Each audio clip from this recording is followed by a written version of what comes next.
The morning sun cast long shadows across the military base as Commander Sarah Mitchell walked through the corridors of the emergency medical unit.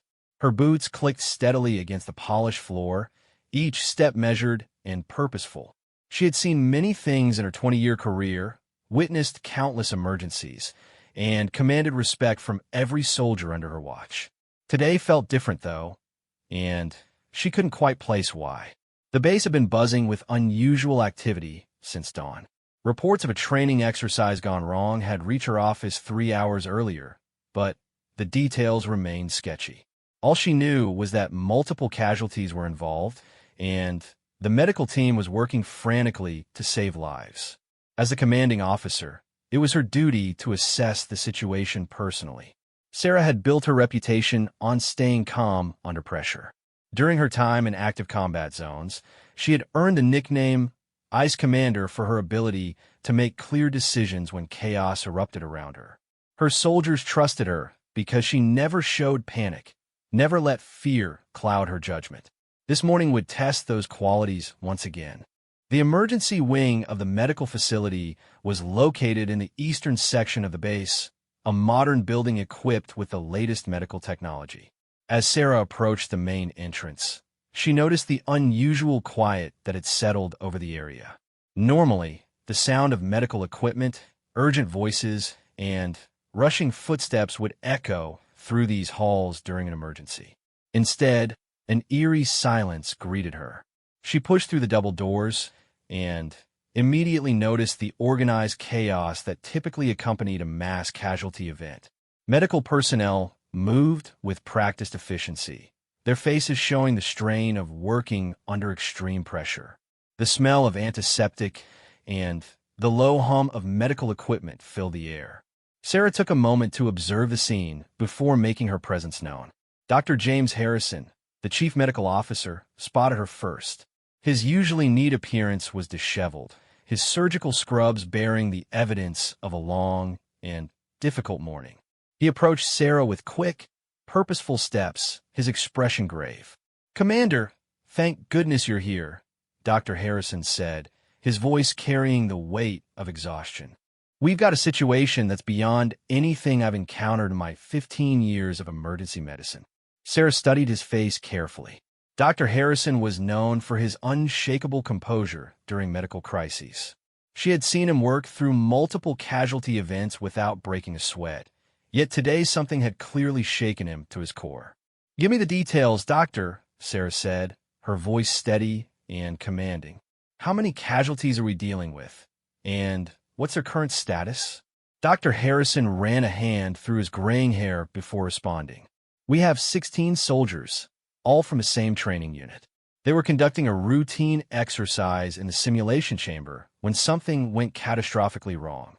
The exact cause is still under investigation, but all 16 men were found unconscious and unresponsive." Sarah's expression remained neutral, though internally she felt a chill run down her spine. Training exercises were carefully planned and monitored to prevent exactly this type of incident. The simulation chamber was equipped with multiple safety protocols and constant supervision. For all 16 men to be affected simultaneously suggested something far more serious than a simple accident. "What's their medical status?" she asked, following Dr. Harrison as he led her deeper into the emergency unit. "That's where things get complicated, Commander," Dr. Harrison replied, his pace quickening. When a medical team first arrived on scene, all 16 soldiers showed no vital signs. No pulse, no breathing, no response to stimuli. By every medical standard we know, they were clinically dead. Sarah stopped walking, her training and experience telling her that something wasn't adding up.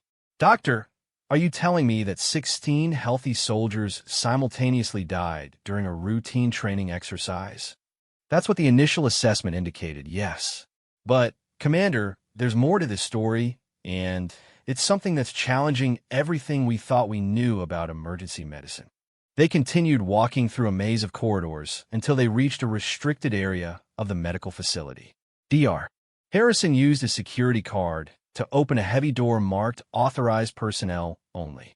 Beyond the door lay a large medical bay that Sarah had never seen before, despite her years on the base. The room was filled with sophisticated medical equipment, banks of monitors displaying various readings, and a team of medical professionals working with intense focus. Along one wall, 16 hospital beds were arranged in a precise formation. Each bed was occupied by a soldier, and each soldier was connected to an array of medical devices. "This is our advanced resuscitation unit," Dr. Harrison explained. "It's a relatively new addition to our facility, designed to handle the most critical cases." When the 16 soldiers were brought in, we knew we were facing something unprecedented. Sarah walked along the row of beds, observing each patient carefully. The soldiers appear to be in their 20s and 30s, all in peak physical condition as would be expected from active military personnel. Their faces were peaceful, almost as if they were simply sleeping, but the medical equipment surrounding each bed told a different story. "Commander, I need to introduce you to someone who has been instrumental in what's happening here today," Dr. Harrison said, gesturing toward a figure at the far end of the room. Near the last bed stood a woman in medical scrubs, her attention completely focused on the patient before her. She appeared to be in her early 30s, with dark hair pulled back in a practical ponytail and an intensity in her movements that spoke of deep concentration. Her hands moved with precision as she adjusted various pieces of medical equipment, her eyes constantly monitoring the readings on multiple screens. "That's Nurse Elena Rodriguez," Dr. Harrison continued. "She's our lead specialist in advanced life support and emergency resuscitation. Elena has been working with these patients since they arrived, and what she's accomplished today is nothing short of miraculous." Sarah observed Nurse Rodriguez for several minutes, noting the careful attention she paid to each detail of her work. There was something almost rhythmic about her movements, as if she were conducting an orchestra of medical equipment. Every adjustment seemed purposeful. Every reading on the monitors appeared to hold significance that only she could interpret. "Has she been working alone, with all 16 patients?" Sarah asked, impressed by the scope of responsibility one person had taken on. "Elena insisted on maintaining primary care for all 16 soldiers," Dr. Harrison replied. "She said that consistency in treatment approach would be crucial for success, and given what's happened today, I believe she was absolutely right." As if sensing their conversation, Nurse Rodriguez looked up from her work and made eye contact with Commander Mitchell. For a moment, the two women studied each other across the medical bay. Sarah saw determination in the nurse's eyes, mixed with something that looked like cautious hope. Elena saw authority and strength in the commander's bearing, along with a genuine concern for the welfare of her soldiers. Elena approached them, removing her latex gloves as she walked. Her movements were fluid despite what must have been hours of intense work, and her expression remained focused and professional. "Commander Mitchell, I've heard a great deal about your leadership," Elena said, extending her hand. "I wish we were meeting under better circumstances." Sarah shook the nurse's hand, noting the firm grip and steady gaze. "Nurse Rodriguez, Dr. Harrison tells me you've been leading the effort to save these men. I'd like to understand exactly what we're dealing with here." Elena glanced back at the rows of beds, her expression thoughtful. "Commander, what happened to these soldiers challenges our understanding of the boundaries between life and death. When they arrived here this morning, they showed no signs of life by any conventional measure. Their hearts had stopped, their breathing had ceased, and their brain activity was undetectable. But they're clearly receiving treatment now," Sarah observed, gesturing toward the active medical equipment surrounding each bed. "That's correct," Elena replied. "What you're witnessing is the result of advanced resuscitation techniques that push the limits of current medical science.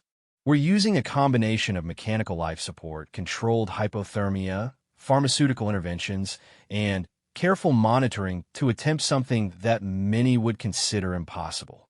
Sarah felt a mixture of hope and skepticism. Her military training had taught her to rely on facts and proven methods, yet she couldn't ignore the evidence before her eyes. 16 soldiers who had been declared dead were now surrounded by the steady beeping of heart monitors and the rhythmic sound of ventilators. "What are their chances of recovery?" she asked, dreading the answer but needing to know the truth. Elena's expression became more guarded. "Commander, I won't lie to you. What we're attempting has never been tried on this scale before. The medical literature contains very few cases of successful resuscitation after the length of time these soldiers were without vital signs. Under normal circumstances, the chance of meaningful recovery would be considered negligible. But these aren't normal circumstances," Sarah stated, reading between the lines of Elena's carefully chosen words. "No, they're not. The conditions in which these soldiers were found, the uniform nature of their condition, and certain other factors have created a situation where traditional rules might not apply. I believe there's a real chance of success, but I need time to continue the treatment protocol." Dr. Harrison stepped closer to their conversation. "Commander, Elena has been working for over 6 hours straight without a break. Her methods are unconventional, but the results we're seeing are unprecedented. Heart rhythms have been restored in 14 of the 16 patients, and brain activity is beginning to show on several monitors." Sarah absorbed this information carefully. As a military commander, she was accustomed to making decisions based on incomplete information and calculated risks. The situation before her represented both incomplete understanding of what had happened to her soldiers and the risk that unconventional treatment might be their only hope for survival. "Nurse Rodriguez, what do you need from me?" Sarah asked, her decision made. Elena's eyes brightened slightly at the question. "I need time, Commander. The resuscitation process we're using requires precise timing and constant adjustment. I also need the support of the medical team and access to any specialized equipment we might require as the situation develops." "You have both," Sarah replied without hesitation. "Whatever resources you need, whatever support is required, consider it authorized. These are my soldiers, and I want them brought home alive." The commitment in Sarah's voice seemed to energize Elena, who nodded gratefully before returning to her work.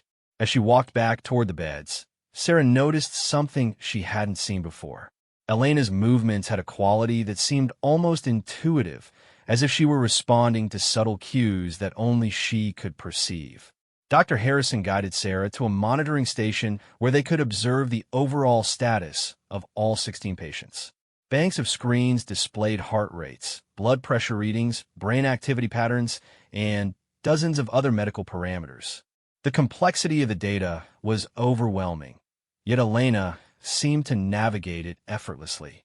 "Doctor, in your professional opinion, what are we really looking at here?" Sarah asked quietly. "Dr.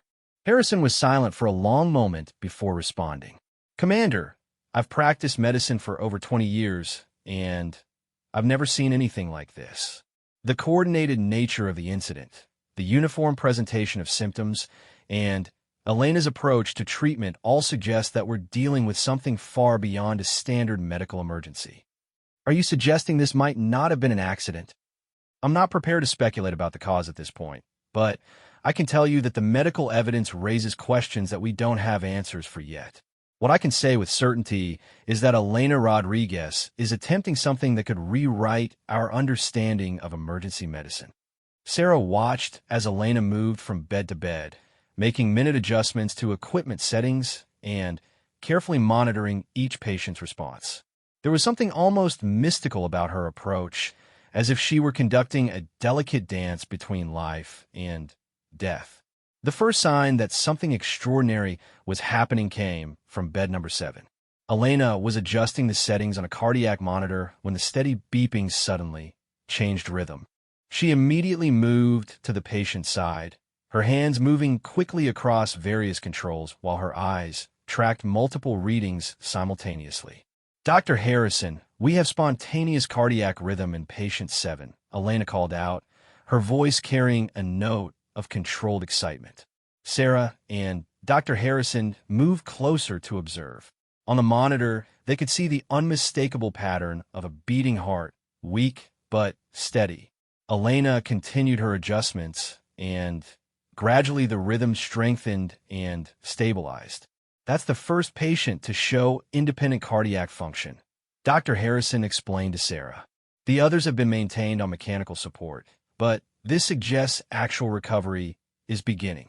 Elena moved to the next bed, then the next, her attention shifting rapidly between patients as she monitored their responses to the ongoing treatment.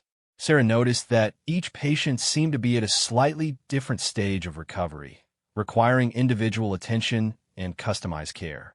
As the afternoon progressed, more patients began showing signs of improvement.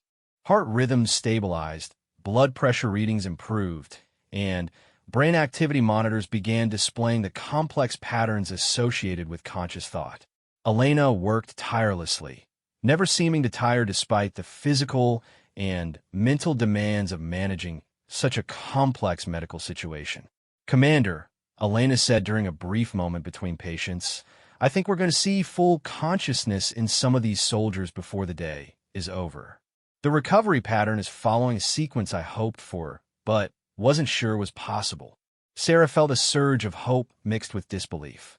When she had entered this medical facility that morning, she had expected to learn about a tragic training accident. Instead, she was witnessing what appeared to be a medical miracle unfolding before her eyes. The sun was beginning to set outside the medical facility when the first soldier opened his eyes. Elena was monitoring patient number 3 when she noticed subtle changes in his brain activity patterns. She immediately moved to his bedside, speaking in low, reassuring tones as consciousness gradually returned. "Sergeant Martinez, can you hear me?" Elena asked gently. "You're safe. You're in the medical facility at the base." Sergeant Martinez's eyes moved slowly, taking in his surroundings with confusion but growing awareness. His lips moved as he tried to speak, and Elena quickly provided him with water and continued her gentle reassurance. Within the next hour, 3 more soldiers had regained consciousness, each one greeted by Elena's careful attention and professional care. Sarah watched from the monitoring station, amazed by the transformation she was witnessing. Men who had been declared dead that morning were now alert and responsive. As the evening approached, Elena finally allowed herself a moment of rest. She sat in a chair near the monitoring station, her exhaustion finally showing after nearly 12 hours of continuous work. "Nurse Rodriguez," Sarah said, approaching her with genuine admiration, "what you've accomplished today is extraordinary. I've seen many remarkable things in my military career, but nothing quite like this." Elena looked up at the commander, her eyes reflecting both exhaustion and satisfaction. "Commander, this is just the beginning. We have 16 soldiers to fully recover, and each one represents a challenge that will require continued effort and dedication. But for the first time since this morning, I believe we're going to succeed." Sarah nodded, understanding that the crisis was far from over, but feeling genuine hope for the first time all day. As she prepared to leave the medical facility for the evening, she knew that tomorrow would bring new challenges and new questions about what had really happened to her soldiers. The medical bay continued its quiet hum of activity as Elena returned to her work, moving between patients with the same dedication and precision that had marked her efforts all day. Sarah left knowing that her soldiers were in capable hands, but also knowing that the events of this day would raise questions that might take much longer to answer. Outside, the base had settled into its evening routine, but inside the medical facility, the work of bringing 16 soldiers back from the brink of death continued under Elena's watchful care. The following morning brought an unusual tension to the military base. Word of the previous day's events had spread among the personnel, creating an atmosphere of curiosity mixed with concern. Commander Sarah Mitchell arrived at her office before dawn, having spent a restless night thinking about the 16 soldiers and the remarkable nurse who seemed to be performing the impossible. Elena Rodriguez had remained at the medical facility throughout the night, refusing offers from other medical staff to take over her patient's care. When Sarah arrived at the emergency wing at 6 in the morning, she found Elena still moving between beds with the same focused intensity that had marked her work the day before. Nurse Rodriguez, have you slept at all? Sarah asked with genuine concern. Elena looked up from patient number 12, where she was adjusting medication dosages with careful precision. Her hair was still pulled back in the same ponytail, though some strands had escaped to frame her face. Despite the obvious exhaustion in her eyes, her hands remained steady and her attention sharp. Sleep will come later, Commander, Elena replied. Right now, these soldiers are at a critical stage of recovery. The next few hours will determine whether the progress we've made is sustainable or if we risk losing them again. Sarah observed the medical bay and immediately noticed changes from the previous evening. 8 soldiers were now conscious and alert, sitting up in their beds and speaking quietly with medical staff. Their faces showed confusion about their condition, but there was color in their cheeks and life in their eyes that had been absent 24 hours earlier. Dr. Harrison approached with a detailed medical report in his hands. His appearance was more composed than the previous day, but Sarah could see the amazement in his expression as he reviewed the data. Commander, the results we're seeing are unprecedented in medical literature, Dr. Harrison began. 8 patients have achieved full consciousness with normal vital signs. 4 others are showing strong signs of emerging consciousness, and even the remaining 4 have stable cardiac and respiratory function. What does this mean for their long-term prognosis? Sarah asked, though she suspected the answer would be complicated. Under normal circumstances, patients who experience cardiac arrest for extended periods typically suffer significant brain damage due to oxygen deprivation. However, these soldiers are showing normal cognitive function, intact memory, and appropriate responses to stimuli. Elena approached their conversation, having heard the discussion about her patient's progress. The recovery pattern we're seeing suggests that whatever caused their initial condition also provided some form of protection against the usual consequences of prolonged cardiac arrest. Sarah studied Elena's face carefully. The nurse spoke with the confidence of someone who had extensive experience with unusual medical cases, yet there was something in her expression that suggested she understood more about this situation than she had initially revealed. Nurse Rodriguez, in your professional opinion, what caused 16 healthy soldiers to simultaneously lose all vital signs during a routine training exercise? Elena hesitated before responding, and Sarah noticed the careful consideration she gave to her words. Commander, the medical evidence suggests exposure to some form of agent or condition that induced a state resembling death while actually preserving essential brain function. The coordinated timing and uniform presentation indicate a controlled environment rather than a random accident. Are you suggesting this was intentional? I'm suggesting that the circumstances surrounding this incident deserve careful investigation beyond the medical aspects. My focus has been on treatment and recovery, but the questions about causation are equally important. Dr. Harrison looked uncomfortable with the direction of the conversation. Commander, perhaps we should focus on the medical success we're achieving rather than speculating about causes we can't prove. Sarah recognized the doctor's discomfort, but also understood that Elena's observations might be crucial to understanding what had really happened.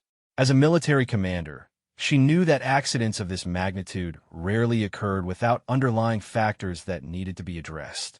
Dr. Harrison, I appreciate your focus on patient care, but as the commanding officer responsible for these soldiers' safety, I need to understand how this happened and how to prevent it from happening again. Elena moved closer to their discussion, lowering her voice slightly. Commander, there are aspects of this case that I haven't shared with the broader medical team. May I speak with you privately? Sarah nodded, following Elena to a quiet corner of the medical bay where their conversation wouldn't be overheard. Dr. Harrison remained at the monitoring station, reviewing patient data with obvious concentration. Commander, my experience with cases like this extends beyond traditional emergency medicine, Elena began. I've worked with similar presentations in research environments, and what I'm seeing here matches patterns I've encountered in controlled studies. What kind of research? Elena glanced around the medical bay before responding. Research into induced, suspended animation for medical applications. The technique involves carefully controlling body temperature, oxygen levels, and brain activity to create a death-like state while preserving essential cellular function. Sarah felt a chill run through her as she processed this information. Are you telling me that someone deliberately put my soldiers into suspended animation? I'm telling you that their condition matches the results of experimental procedures designed to achieve exactly that effect. The uniformity of their presentation, the preservation of brain function, and their response to my treatment protocol all support that conclusion. And you have experience with this type of procedure? Elena nodded slowly. I was part of a research team that developed advanced resuscitation techniques for patients subjected to experimental suspended animation. The work was classified, and I'm not at liberty to discuss the details, but my knowledge from that research is why I knew how to treat your soldiers. Sarah absorbed this revelation with growing concern and admiration. Elena's mysterious expertise suddenly made sense, but it also raised disturbing questions about who might have subjected her soldiers to experimental procedures and why.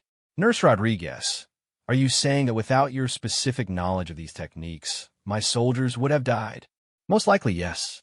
Traditional resuscitation methods would have been ineffective after the length of time they were without conventional vital signs.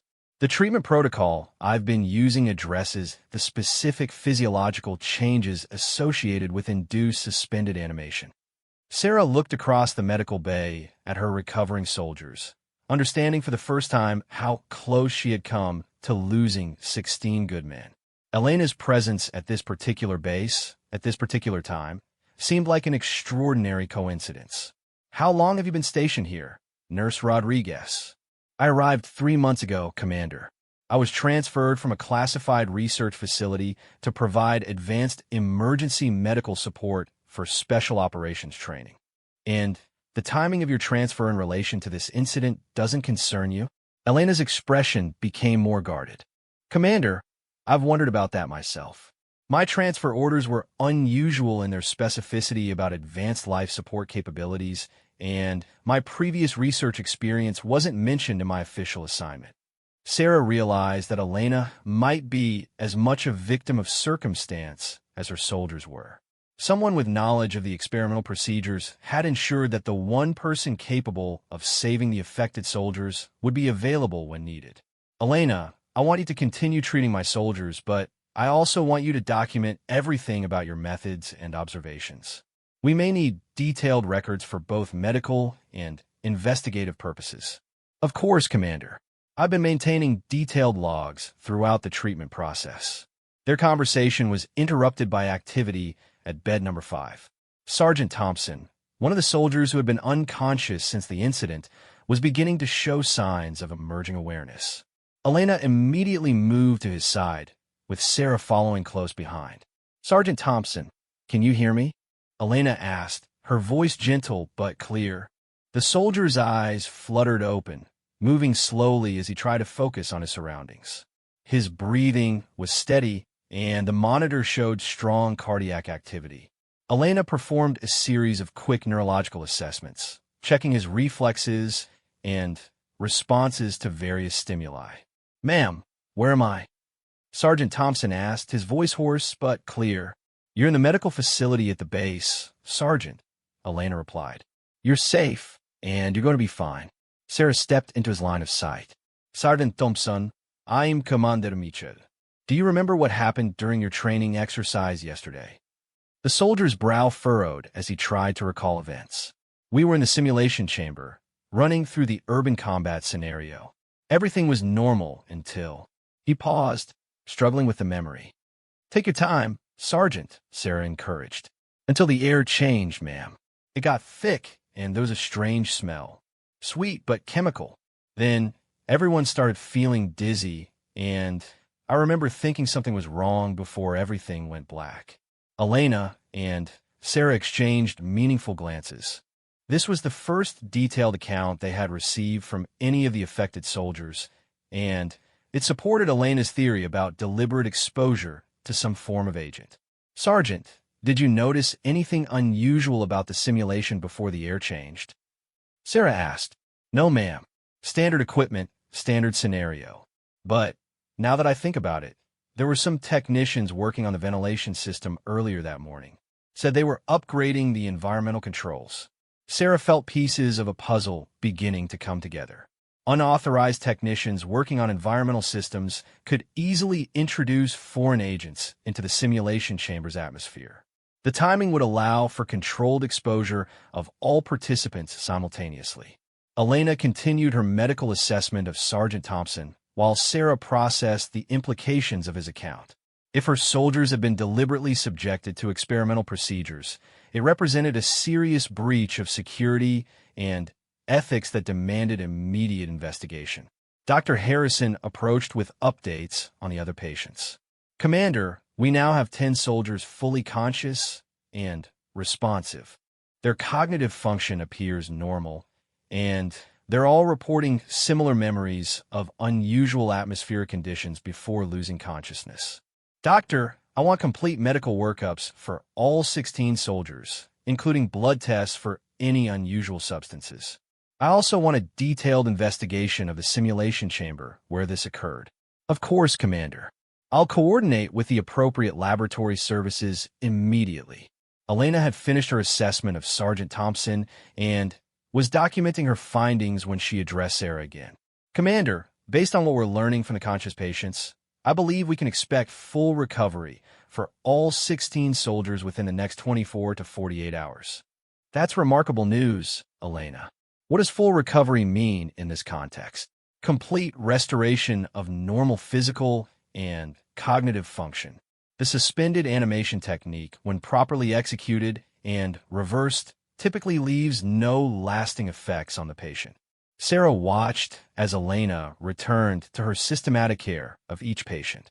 Despite the disturbing implications of what they were discovering, she couldn't help but feel immense gratitude for Elena's expertise and dedication.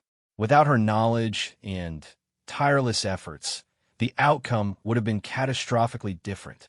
As the morning progressed, more soldiers regained consciousness, each providing similar accounts of the environmental changes in the simulation chamber. A pattern emerged of coordinated activity by unknown technicians, followed by the introduction of an unknown agent into the chamber's atmosphere. Captain Williams, one of the more senior soldiers in the affected group, provided the most detailed account when he regained consciousness around noon. Elena had been monitoring his progress carefully, as his vital signs had been among the most stable throughout the night. Commander, Captain Williams said when he saw Sarah approaching his bed, I need to report a security breach. Sarah leaned closer, recognizing the serious tone in his voice. What did you observe, Captain? The technicians who worked on the ventilation system weren't from our regular maintenance crew. I questioned their identification, and they provided credentials that looked official, but their behavior seemed unusual. In what way? They were too interested in the timing of our training exercise, asking specific questions about how many personnel would be participating and when the simulation would begin. At the time, I thought they were just being thorough about safety protocols. Elena had been listening to this conversation while continuing her medical monitoring. Captain, do you remember anything about their appearance or any identifying marks? They wore standard maintenance uniforms, but one of them had a small tattoo on his wrist, some kind of symbol I didn't recognize. Also, their equipment looked more sophisticated than typical maintenance tools. Sarah made careful notes of these details, understanding that they would be crucial for any investigation into the incident. The picture emerging was of a carefully planned operation that had targeted her soldiers specifically. Dr. Harrison approached with laboratory results from the initial blood tests. Commander, we found traces of an unknown compound in all the soldiers' blood samples.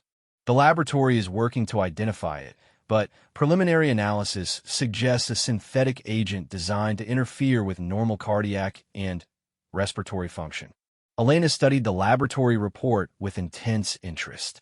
Doctor, may I see those results? After reviewing the data, Elena's expression became thoughtful. These chemical markers are consistent with compounds used in experimental suspended animation research. The specific profile suggests a highly sophisticated agent designed to induce controlled cessation of vital signs. How sophisticated are we talking about? Sarah asked. This level of precision requires advanced pharmaceutical knowledge and access to specialized compounds. It's not something that could be produced in a simple laboratory setting. Sarah realized that they were dealing with individuals or an organization with significant resources and expertise. The implications extended far beyond a simple security breach to potentially include espionage or experimental human testing. The afternoon brought continued progress in patient recovery. By evening, 14 soldiers had regained full consciousness, with the remaining 2 showing strong signs of emerging awareness.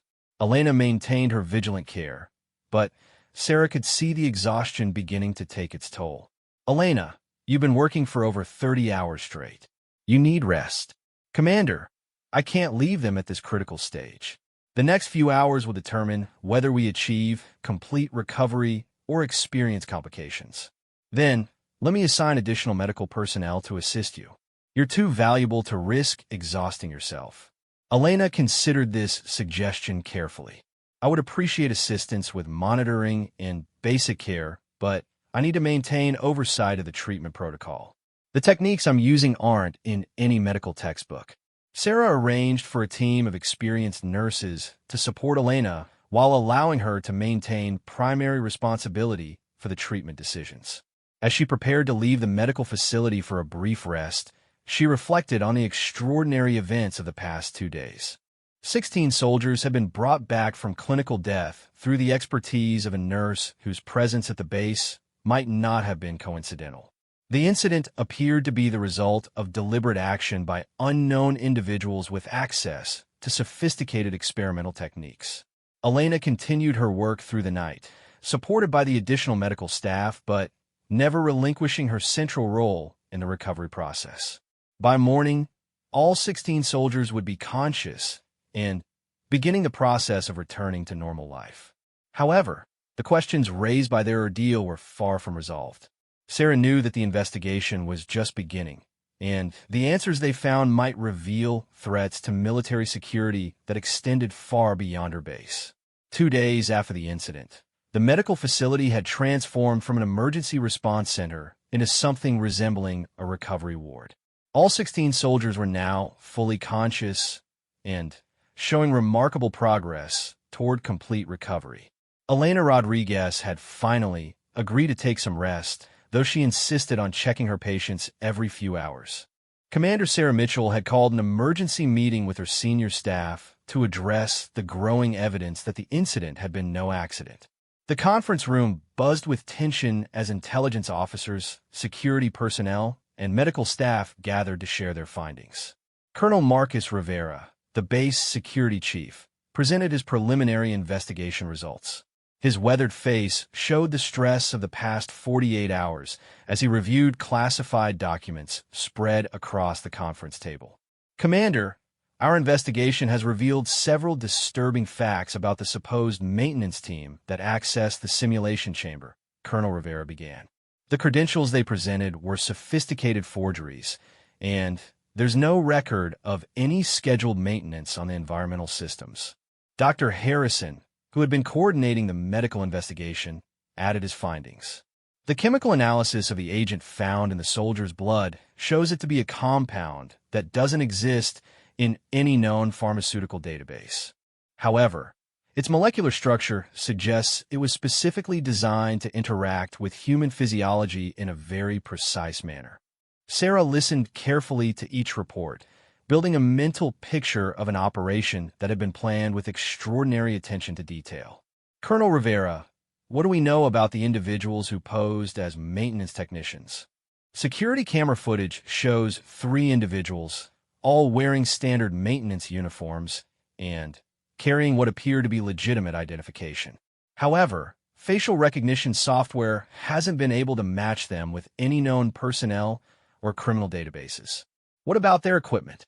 Analysis of the simulation chamber has revealed that they installed a sophisticated dispensing system integrated with the existing ventilation network. The device was designed to release a precise amount of the chemical agent at a predetermined time. Elena entered the conference room at that moment, having been summoned to provide her expert perspective on the medical aspects of the case. Despite having slept for only a few hours, she appeared alert and focused as she took a seat at the table. "Nurse Rodriguez," Sarah addressed her, "we've been discussing the evidence that this was a deliberate attack on my soldiers.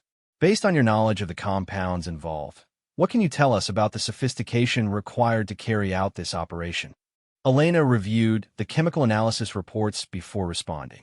"Commander, the agent used in this attack represents the cutting edge of pharmaceutical research. Creating a compound that can induce controlled suspended animation while maintaining cellular integrity requires extensive knowledge of neurochemistry, cardiovascular physiology, and advanced drug delivery systems." Colonel Rivera leaned forward with interest. "Are you saying this could only have been developed by a government or major pharmaceutical company?" "Not necessarily, but it would require significant funding, specialized equipment, and a team of highly trained scientists. This isn't something that could be developed in a typical private laboratory." Dr. Harrison raised another concern. "Elena, your knowledge of the treatment protocols raises questions about how you knew how to counteract the effects of this specific agent." Sarah noticed the careful way Elena considered her response. The nurse had been forthcoming about her background in classified research, but there were clearly aspects of her experience that remained sensitive. "Doctor, my previous research involved developing countermeasures for various experimental compounds. The treatment protocol I used was adapted from techniques designed to reverse the effects of induced suspended animation." "Where was this research conducted?" Colonel Rivera asked directly. Elena glanced at Sarah before responding.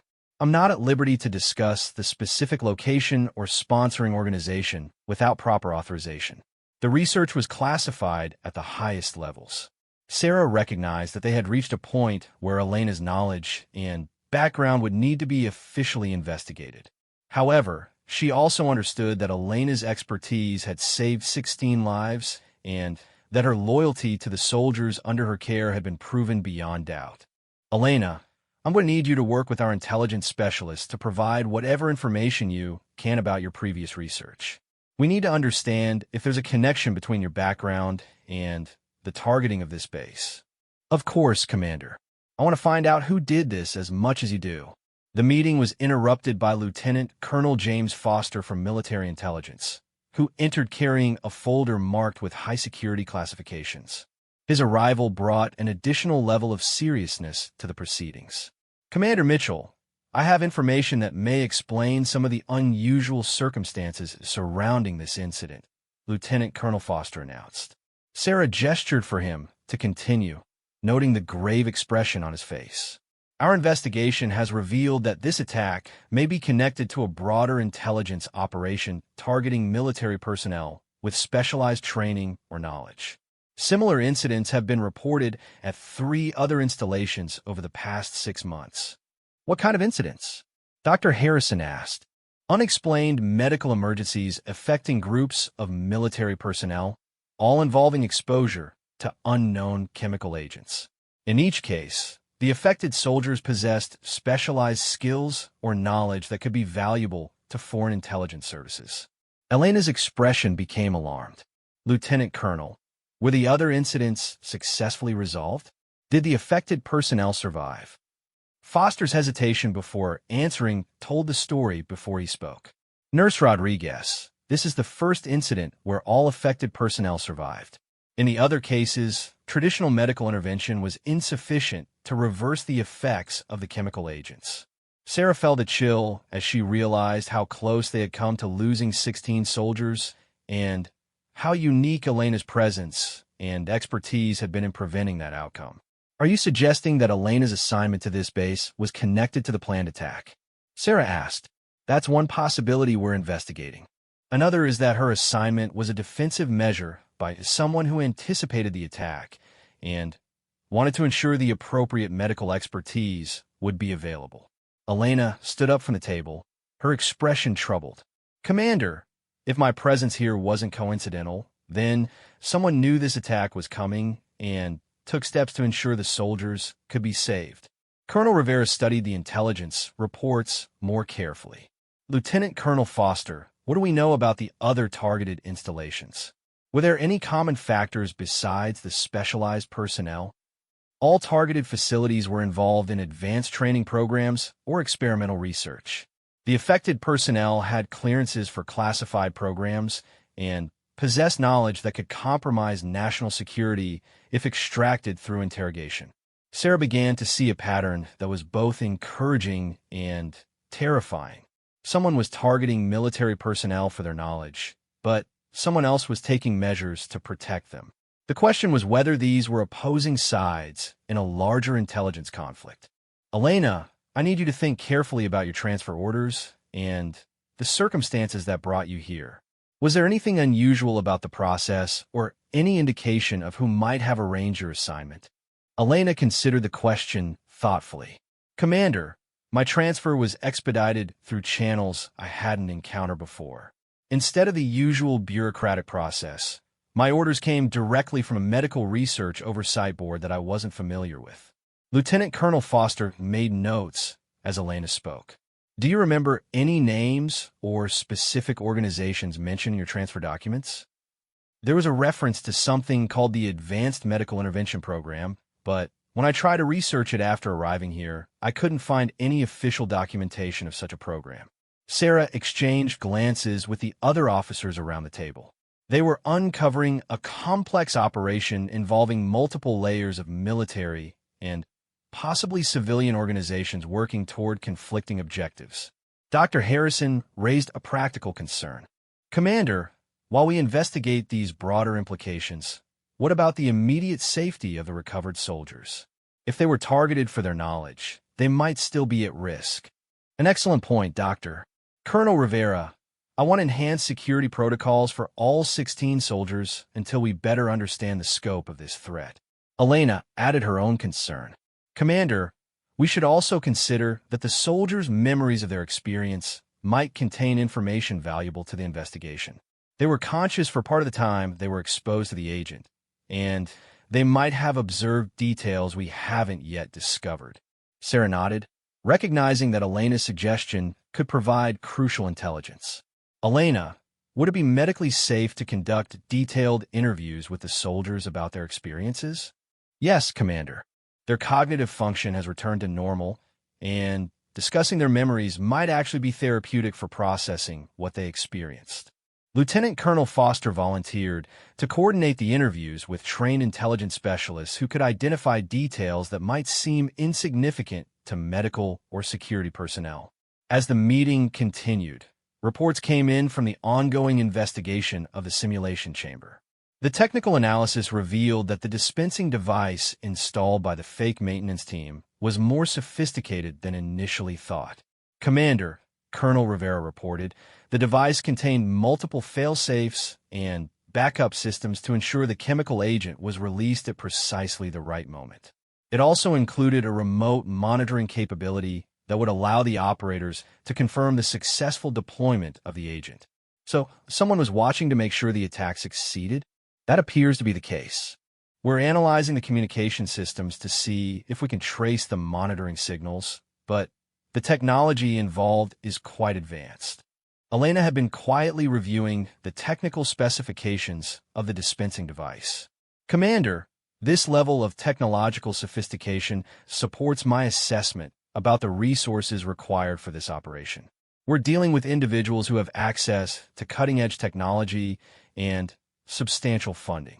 Sarah felt the weight of responsibility for not only her recovering soldiers, but also for the broader security implications of what they had discovered. The attack on her base might be part of a larger threat to military installations and personnel across the country. Lieutenant Colonel Foster received a message on his secure communication device and stepped away to respond. When he returned, his expression was even more serious than before. Commander, I've just received word that another installation has reported suspicious activity similar to what preceded your incident. Military intelligence is coordinating a response, but they're requesting that Nurse Rodriguez be available for consultation. Elena immediately agreed to provide whatever assistance she could. Of course, if there's a chance to prevent what happened here from happening elsewhere, I want to help. Sarah made the decision that would guide their next steps. Elena, I'm officially assigning you as our primary medical liaison for this investigation. Your expertise is clearly crucial for protecting other military personnel from similar attacks. Dr. Harrison supported this decision enthusiastically. Commander, Elena's knowledge could be the key to developing countermeasures that could be deployed at other installations. As the afternoon progressed, teams of specialists arrived to conduct detailed interviews with the recovered soldiers. Elena supervised their medical condition throughout the process, ensuring that the interviews didn't interfere with their continued recovery. The soldiers' accounts provided additional details about the fake maintenance team and their activities in the simulation chamber. Several soldiers recalled that the supposed technicians had spent considerable time studying the layout of the chamber and asking questions about the training scenarios that would be conducted. Captain Williams provided the most detailed intelligence during his interview. Commander, one of the technicians was particularly interested in the personnel roster for the training exercise. He asked specifically about who would be participating and what their specialties were. Did you provide that information? I gave him basic information about the number of participants, but I didn't share specific details about individual personnel or their qualifications. Elena, who was monitoring the interview, asked a follow-up question. Captain, do you remember if the technician seemed satisfied with the information you provided, or did he continue asking questions? He kept pushing for more details, ma'am. At the time, I thought he was being overly cautious about safety protocols, but looking back, it seemed like he was gathering intelligence rather than preparing for maintenance work. The pattern that emerged from all the interviews suggested that the attack had been carefully planned to target specific personnel based on their training and qualifications. This supported Lieutenant Colonel Foster's assessment that the soldiers had been chosen for their knowledge rather than randomly. As evening approached, Sarah convened a final meeting to plan their response to the broader threat. Elena had been working almost continuously for 3 days, but her dedication to protecting other military personnel kept her engaged despite her exhaustion. Elena, based on everything we've learned today, what's your assessment of the timeline for developing protective measures for other installations? Elena considered the question carefully. Commander, the treatment protocol I use could be documented and distributed to medical personnel at other bases within a few days. However, the ideal solution would be to develop methods for detecting the chemical agent before exposure occurs. Lieutenant Colonel Foster supported this approach. Early detection would allow for evacuation and countermeasures before personnel are affected. Dr. Harrison added his medical perspective. We could also work on developing prophylactic treatments that could provide protection against the specific compounds we've identified. Sarah approved all of these initiatives, understanding that time might be crucial for protecting other military personnel from similar attacks. Elena would play a central role in each effort, sharing her unique expertise with medical and security specialists across the military. As the meeting concluded, Elena returned to the medical facility to check on her patients one final time before getting some much-needed rest. All 16 soldiers continued to show excellent progress, with most expected to return to limited duty within a few days. Sarah accompanied Elena on this final round of patient care, observing the genuine concern and professional dedication that had saved 16 lives. The soldiers greeted Elena with obvious gratitude and respect, understanding that they owed their lives to her expertise and tireless efforts. Elena, Sarah said as they completed their rounds, you've not only saved these soldiers, but your knowledge may prevent similar tragedies at other installations. That's the kind of contribution that defines a military career. Elena smiled for the first time in days, though her expression remained thoughtful. Commander, I just hope we can stay ahead of whoever is behind these attacks. The sophistication of their methods suggests they won't give up easily. Sarah understood that while they had achieved a remarkable medical success, the broader security threat remained unresolved. Elena's role in the investigation was just beginning, and her unique expertise would be crucial for protecting military personnel from future attacks. 1 week after the incident, the military base had become the center of an extensive multi-agency investigation. Teams of specialists from various intelligence organizations worked around the clock to understand the scope of the threat and develop countermeasures. Elena Rodriguez found herself at the heart of these efforts, her unique knowledge making her indispensable to the investigation. Commander Sarah Mitchell had established a secure briefing room where daily updates were shared among the various teams. The walls were covered with charts, photographs, and analysis reports that painted a picture of a sophisticated operation targeting military personnel across multiple installations. Elena entered the briefing room carrying a thick folder of medical documentation and research findings. Over the past week, she had worked with biochemists, pharmacologists, and medical researchers to analyze every aspect of the chemical agent used in the attack. Her appearance showed the strain of the intensive work, but her determination remained unwavering. "Good morning, Elena," Sarah greeted her. "I understand you have significant findings to share with the team today." "Yes, Commander. The analysis we've completed over the past week has revealed some disturbing patterns, but also some encouraging possibilities for protection and detection." Lieutenant Colonel Foster was reviewing intelligence reports from similar incidents at other installations. His investigation had expanded to include civilian research facilities and private contractors working on classified projects. "Elena, before you present your medical findings, I want to share what we've learned about the broader scope of this threat," Foster announced. "We now have confirmed incidents at 7 different facilities over the past 8 months. In every case except ours, the affected personnel died despite medical intervention." Dr. Harrison, who had been coordinating with medical experts from other installations, added his perspective. "The survival of our soldiers appears to be unique, and it's entirely due to Elena's specialized knowledge and immediate intervention." Elena spread her research findings across the conference table. "What we've discovered about the chemical agent explains why traditional medical intervention was ineffective at other locations. The compound creates a cascade of physiological changes that require a very specific reversal protocol." Sarah studied the detailed chemical analysis reports. "Elena, can you explain this in terms that those of us without medical training can understand?" "Commander, imagine the human body as a complex machine with multiple interconnected systems. This chemical agent doesn't just stop one system, like the heart or breathing. Instead, it carefully shuts down all vital systems in a coordinated sequence while preserving the cellular structures that would normally be damaged by oxygen deprivation." Colonel Rivera, who had been investigating the security aspects of the incidents, leaned forward with interest. "So this compound was designed specifically to preserve the subjects for some purpose other than killing them?" "That's exactly right, Colonel. The preservation of brain tissue and cellular integrity suggests that whoever developed this agent intended to keep the subjects alive, though in a suspended state." Lieutenant Colonel Foster consulted his intelligence reports. "Elena, that assessment aligns with our analysis of the targets. In every case, the affected personnel possessed specialized knowledge or skills that would be valuable for interrogation or recruitment."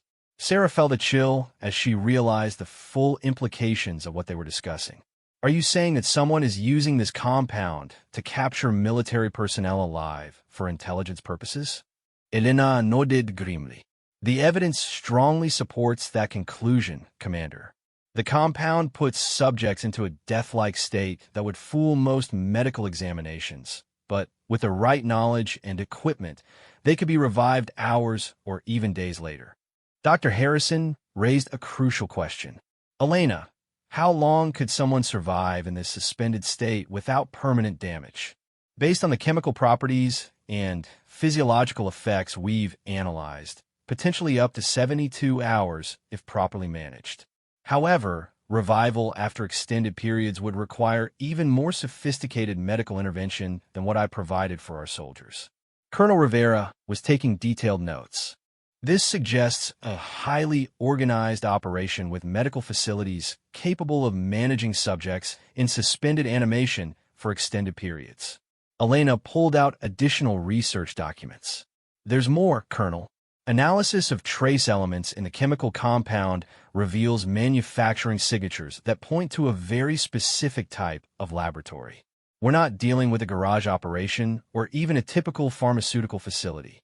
What kind of laboratory? Sarah asked. The molecular structure and purity levels indicate production in a government-grade research facility with access to controlled substances and specialized equipment. This compound could only be manufactured in a handful of locations worldwide. Lieutenant Colonel Foster cross-referenced this information with his intelligence reports. Elena, can you provide a list of the specific capabilities required for manufacturing this compound? Elena spent several minutes outlining the technical requirements, from specialized chemical synthesis equipment to controlled storage environments. As she spoke, it became clear that they were dealing with an operation backed by significant resources and possibly state-level support. Sarah absorbed this information while considering the broader implications for military security. Elena, you've mentioned several times that your knowledge of the treatment protocol came from classified research. I need to understand more about that background if we're going to effectively counter this threat.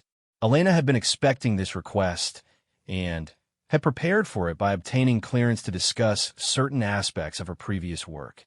Commander, I was part of a research team that developed medical countermeasures for unconventional threats.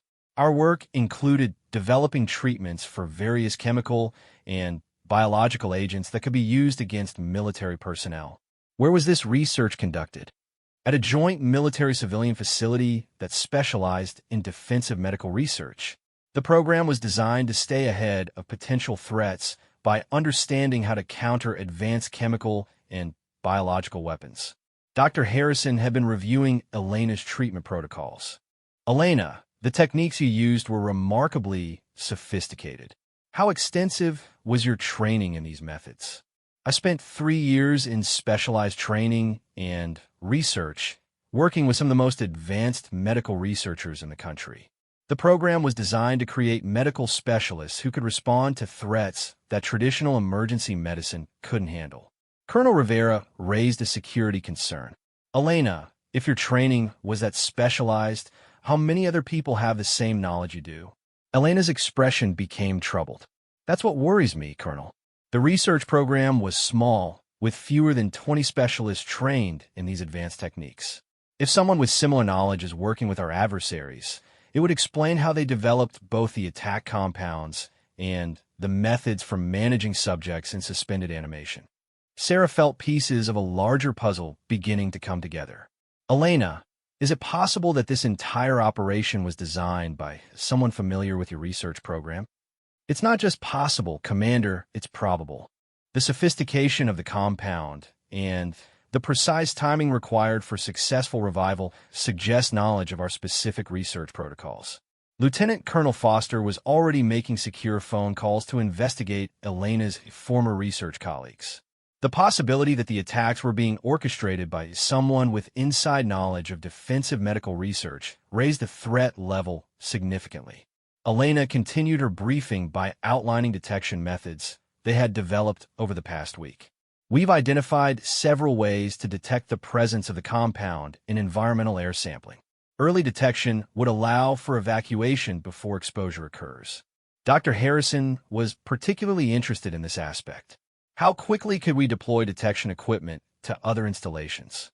The basic detection methods could be implemented within days using modified equipment that most military medical facilities already have.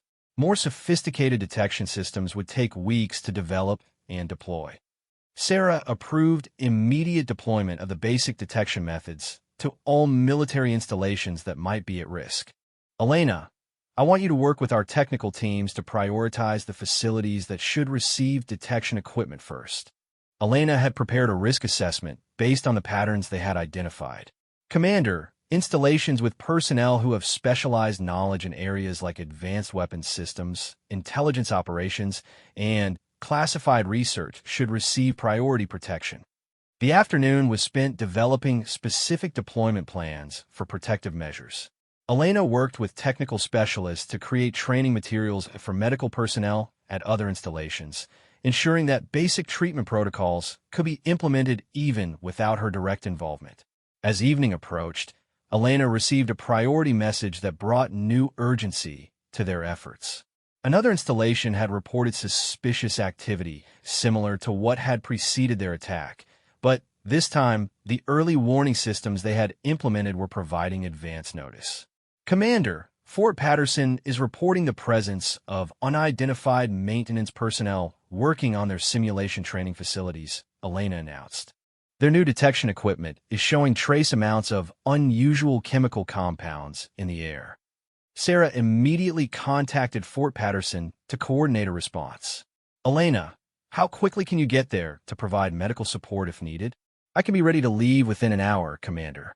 I'll bring the specialized equipment and medications needed to treat anyone who might be exposed." Lieutenant Colonel Foster was already arranging military transport and coordinating with Fort Patterson security forces. "Commander, this is our first opportunity to intercept an attack in progress rather than responding after the fact." Elena quickly assembled her medical equipment, while Dr. Harrison prepared a full emergency response team to accompany her. The next few hours would test whether their analysis and countermeasures were sufficient to prevent another tragedy. As they prepared to leave, Sarah reflected on how much had changed since Elena first entered the medical facility a week earlier. The quiet nurse who had worked tirelessly to save 16 soldiers had become a central figure in a complex intelligence operation with implications for national security. "Elena," Sarah said as they walked toward the waiting aircraft, "when you first started treating my soldiers, did you realize you were uncovering something this significant?" Elena considered the question as she loaded her medical equipment.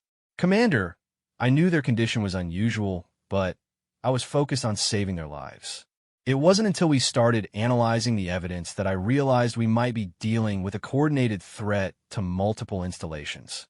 And now you're risking your own safety to prevent others from experiencing what my soldiers went through." "Commander, those 16 soldiers trusted their safety to the military's protection. When that protection failed, medical intervention was their last hope. I can't stand by and let other soldiers face the same threat without using what I've learned to help them." Sarah watched as Elena boarded the military transport aircraft, carrying with her not only the medical equipment needed to save lives, but also the knowledge that might prevent future attacks. The quiet competence that had first impressed Sarah had evolved into leadership in a critical national security operation. As the aircraft took off toward Fort Patterson, Sarah returned to the command center to coordinate the multi-agency response.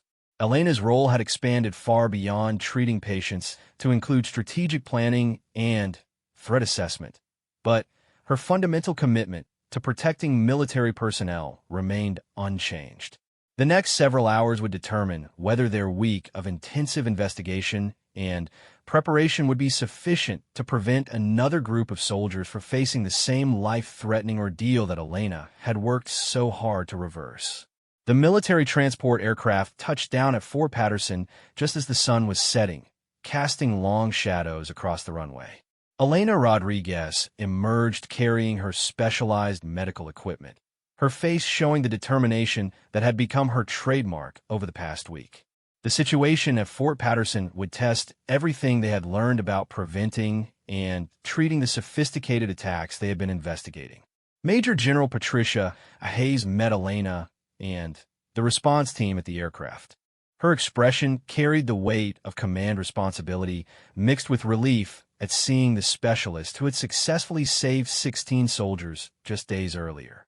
"Nurse Rodriguez, thank you for responding so quickly," General Hayes said. "We've evacuated the simulation facility and isolated the suspected maintenance personnel, but we're not sure if any exposure has already occurred." Elena immediately went into assessment mode.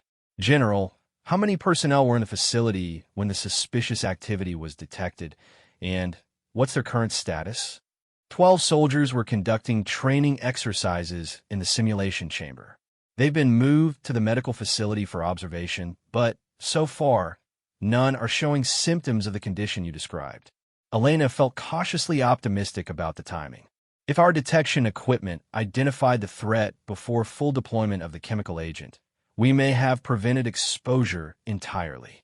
However, I need to examine the soldiers and test for any trace amounts of the compound in their systems. The response team moved quickly to the medical facility, where Elena established a monitoring station similar to what she had used to treat the soldiers at Sarah's base. The 12 potentially exposed soldiers were alert and responsive, showing no signs of the suspended animation effect that had nearly claimed 16 lives the week before. Elena began systematic medical examinations of each soldier while the response team's technical specialists analyzed the simulation chamber where the suspicious activity had been detected. Early indications suggested that the early warning systems had successfully identified the threat before the planned attack could be executed. Lieutenant Colonel Foster, who had accompanied Elena to Fort Patterson, coordinated with base security to interrogate the captured maintenance personnel. Their preliminary questioning revealed individuals with sophisticated technical training but questionable credentials and unclear motivations. Dr. Martinez, Fort Patterson's chief medical officer, worked closely with Elena to implement the enhanced monitoring protocols they had developed. Nurse Rodriguez, the detection equipment modifications you recommended have been remarkably effective. We identified chemical signatures that our standard systems would never have caught. Elena continued her examinations while coordinating with the broader response team. Doctor, the key is understanding that these attacks use compounds designed to avoid detection by conventional methods. We had to develop entirely new detection criteria based on the molecular analysis from our incident. As the evening progressed, Elena's medical assessments confirmed their best hopes. None of the 12 soldiers showed any evidence of exposure to the chemical compounds used in the previous attacks. The early detection and rapid response had successfully prevented what could have been another tragic incident. General Hayes received regular updates as the investigation of the captured individuals progressed. Nurse Rodriguez, preliminary interrogations suggest these individuals were part of a larger organization with access to sophisticated equipment and detailed intelligence about our training schedules. Elena paused her medical work to consider this information. General, that aligns with our analysis from the previous incident. Whoever is behind these attacks has extensive knowledge of military operations and access to advanced chemical compounds. Lieutenant Colonel Foster approached with significant intelligence findings from the interrogation.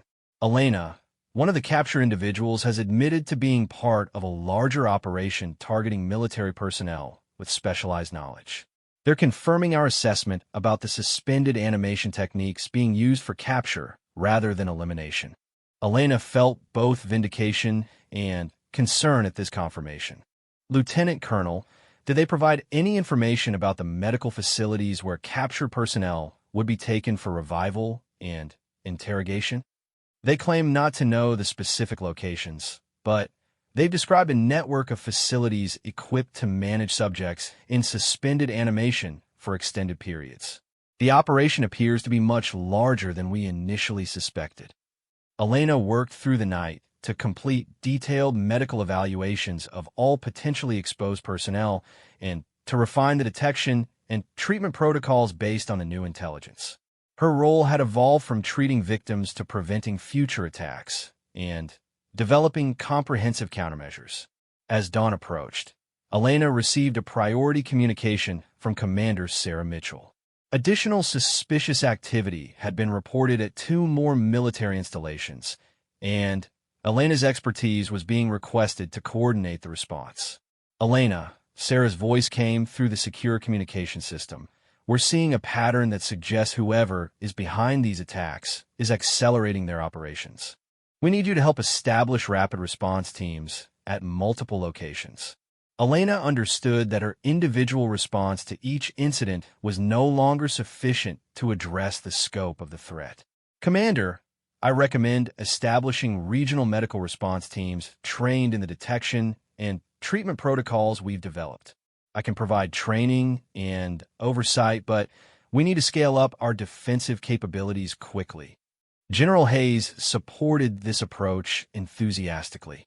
Nurse Rodriguez, Fort Patterson will serve as a regional training center if that would help establish the capabilities you're describing.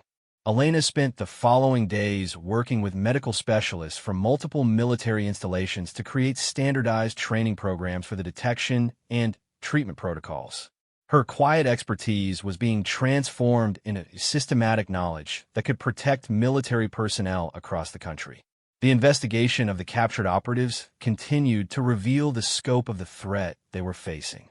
Lieutenant Colonel Foster coordinated with intelligence agencies to map the network of individuals and facilities involved in the coordinated attacks. Elena, Foster reported during one of their daily briefings, "We've identified at least 3 medical facilities equipped to handle subjects in suspended animation. The intelligence we're gathering suggests this operation has been in development for several years." Elena reviewed the intelligence reports while continuing to refine her medical protocols. "Lieutenant Colonel, the sophistication of their operations explains why traditional medical intervention was ineffective at other installations. They've invested significant resources in developing these capabilities." Dr. Martinez had become Elena's primary collaborator in establishing the regional response capabilities. "Elena, the training protocols you've developed could revolutionize emergency medical response beyond just these specific attacks. The techniques for managing patients in extreme physiological states have applications for trauma medicine and emergency surgery." Elena appreciated the broader implications of her work, but remained focused on the immediate threat. "Doctor, our priority has to be protecting military personnel from these coordinated attacks. We can explore other applications once we've neutralized the immediate threat." As the week progressed, reports came in from other installations that had implemented Elena's detection protocols. Several potential attacks have been identified and prevented, suggesting that their countermeasures were beginning to have a significant impact on the adversary's operations. Commander Sarah Mitchell arrived at Fort Patterson to personally assess the regional response capabilities Elena had been developing. The transformation of the quiet nurse into a national security asset had exceeded even Sarah's high expectations. "Elena, the work you've done here goes far beyond what anyone could have expected when you first treated my soldiers," Sarah observed. "You've not only saved lives, but potentially prevented a significant intelligence operation from succeeding." Elena had been reflecting on the remarkable chain of events that had brought her to this point. "Commander, when I was transferred to your base 3 months ago, I never imagined that my specialized training would become crucial for protecting military personnel across the country." "Elena, about that transfer," Sarah said carefully, "our investigation has revealed that your assignment wasn't as routine as it initially appeared. Someone with knowledge of these planned attacks specifically arranged for you to be positioned where you could respond effectively." Elena had suspected as much, but hadn't wanted to voice her concerns without evidence. "Commander, are you saying that someone in our own intelligence apparatus knew about the attacks and positioned me as a countermeasure?" "That appears to be the case. We're still investigating the full extent of the operation, but it's clear that your presence wasn't coincidental." Elena felt a mixture of gratitude and concern about being used as an unknowing asset in a larger intelligence operation. However, her focus remained on the soldiers whose lives had been saved and those who would be protected by the systems they had developed. Lieutenant Colonel Foster approached with final intelligence reports from the ongoing investigation. "Elena, we've confirmed that the network behind these attacks has been significantly disrupted. The countermeasures you've developed have forced them to abandon several planned operations." Elena reviewed the intelligence summary while considering the broader implications for military security. "Lieutenant Colonel, while we've been successful in preventing these specific attacks, we need to assume that our adversaries will develop new methods. Our defensive capabilities need to continue evolving." Commander Sarah Mitchell agreed with this assessment. "Elena, I'm recommending that you be assigned to a permanent position developing medical countermeasures for unconventional threats. Your expertise is too valuable to be limited to responding to individual incidents." Elena accepted this new responsibility while reflecting on how much her role had changed since that morning when she first entered the medical facility to treat 16 unconscious soldiers. Her quiet competence and specialized knowledge had evolved into leadership in a critical aspect of national security. As the investigation concluded and the immediate threat was contained, Elena found herself thinking about the 16 soldiers who had started this extraordinary journey. Their complete recovery and return to active duty represented not just a medical success, but a victory against sophisticated adversaries who had threatened the security of military personnel across the country. The lessons learned from their ordeal had transformed into systematic knowledge that would protect countless other soldiers from similar threats. Elena's role as a quiet nurse working night shifts had evolved into something she had never expected, but her fundamental commitment to protecting those who serve their country remained unchanged. Commander Sarah Mitchell visited Elena one final time before her transfer to her new assignment. "Elena, when I first saw you working to save those 16 soldiers, I knew I was witnessing something extraordinary. What I didn't realize was that I was watching the beginning of a transformation in how we protect our military personnel from unconventional threats."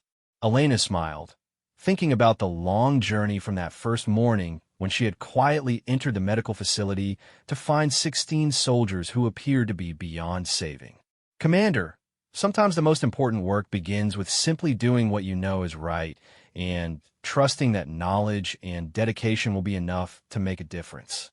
As Elena prepared for her new assignment, she carried with her not only the technical knowledge that had saved 16 lives and prevented numerous attacks, but also the confidence that quiet competence and unwavering dedication could overcome even the most sophisticated threats to military security. The 16 soldiers she had brought back from the brink of death continued their service, knowing that their ordeal had contributed to protecting countless other military personnel. Elena's transformation from a quiet night shift nurse to a national security asset represented the kind of unexpected heroism that often emerges when expertise meets dedication in the face of unprecedented challenges.